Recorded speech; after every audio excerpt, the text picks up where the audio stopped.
साधारण सा दिखने वाला व्यक्ति जिसे अमेरिकी राष्ट्रपति बराक ओबामा अपना गुरु कहते हैं, जिसके बारे में ओबामा कहते हैं कि जब वो बोलते हैं तो पूरी दुनिया सुनती है। एक व्यक्ति जिसने भारत को एक नहीं दो बार भयानक आर्थिक संकट से बाहर निकाला। एक व्यक्ति जो विभाजन से पहले पंजाब में जन्मे, बचपन भयंकर गरीबी में बीता, छोटी उम्र में मां को खो दिया, विभाजन के बाद पलायन करके हिंदुस्तान आए, छोटे से गांव से उठकर हिंदुस्तान के प्रधानमंत्री पद तक पहुंचे, मगर सार्वजनिक जीवन में कभी इन कठिनाइयों का रोना नहीं रोया।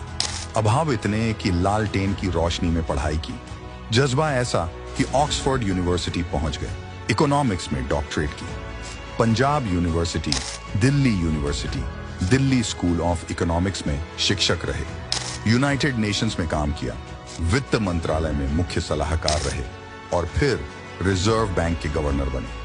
1991 में वित्त मंत्री बने तो भारत गंभीर आर्थिक संकट से गुजर रहा था। भारतीय अर्थव्यवस्था को उस निराशा से निकालकर मजबूत किया। जब प्रधानमंत्री बने तो 2008 का आर्थिक संकट आया।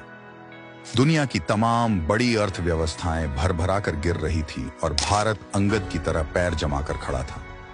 एक व्यक्ति जिसने सोनिया गांधी के साथ मिलकर right to education, right to information, food security act, NREGA के तहत रोजगार का अधिकार, किसानों की कर्ज माफी, जमीन अधिग्रहण बिल जैसे कानून बनाकर अधिकारों की क्रांति की। एक इंसान जिसने अपनी इकोनॉमी की समझ से 27 करोड़ आबादी को गरीबी से निकाला।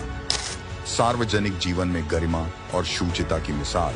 इस व्यक्ति ने रोजाना होने वाले निजी हमलों के बावजूद कभी किसी व्यक्ति विशेष के लिए अपनी भाषा खराब नहीं की। नीली पगड़ी, मीठी मुस्कान, संयमित भाषा और अपार ज्ञान लिए डॉक्टर मनमोहन 33 साल बाद राज्यसभा से विदा हुए। एक प्रेस कॉन्फ्रेंस में उन्होंने कहा था, history will be kinder to me. वाकई इतिहास जब पलटकर अपने आप को देखेगा तो वो आपकी कर्तव्य निष्ठा, जीवंतता, ज्ञान, गरिमा और सबसे ज्यादा प्रधानमंत्री पद की गरिमा बचाए रखने के लिए सलामी जरूर देगा।